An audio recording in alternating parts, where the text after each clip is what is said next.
यथार्थवादी और प्रेरणादायक लक्ष्य। जिस इंसान ने अपने जीवन का उद्देश्य तय कर लिया, उसका मन खुद ब खुद अनुशासित हो जाता है। गौतम बुद्ध ने एक बार कहा था, यदि कोई व्यक्ति एक बाण को निशाने पर चलाता है तो पहले वह जानता है कि निशाना कहाँ है। उसी प्रकार जीवन को सही दिशा में ले जाने के लिए मनुष्य को पहले अपने लक्ष्य को जानना चाहिए।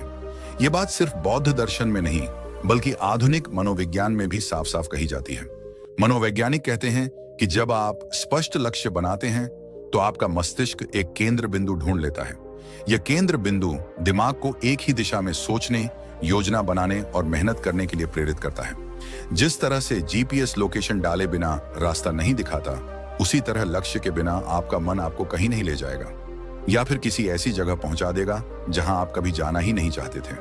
यहां पर एक महत्वपूर्ण तथ्य आता है।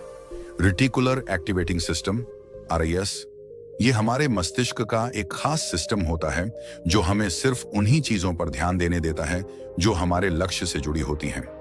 उदाहरण के लिए, अगर आप सोचते हैं कि मुझे एक लेखक बनना है, तो अचानक आपको किताबें, लेखन से जुड़ी जानकारी और अवसर खुद ही दिखने लगते हैं। ये कोई जादू नहीं है, ये आपका लक्ष्य और दिमाग का आपसी तालमेल है।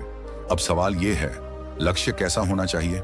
कई बार लोग बहुत बड़े बड़े लक्ष्य बना लेते हैं, लेकिन वो इतने धुंधले और अनियोजित होते हैं कि दिमाग उन्हें समझ ही नहीं पाता। इसलिए पहला कदम है अपने लक्ष्य को स्पष्ट और यथार्थवादी बनाना। उदाहरण के लिए, अगर आप कहते हैं मुझे सफल बनना है, तो यह बहुत ही धुंधला लक्ष्य है। लेकिन अगर आप कहते हैं मुझे अगले 6 महीनों में एक किताब लिखनी है या मुझे 1 साल में एक छोटा बिजनेस शुरू करना है, तो आपका दिमाग उस लक्ष्य को पकड़ पाता है।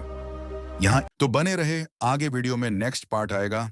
आप उसे पाठ को देखकर पूरा समझ सकते हो। तब तक आप इस चैनल को सब्सक्राइब करते हैं, चैनल पर जाकर भी देख सकते हो।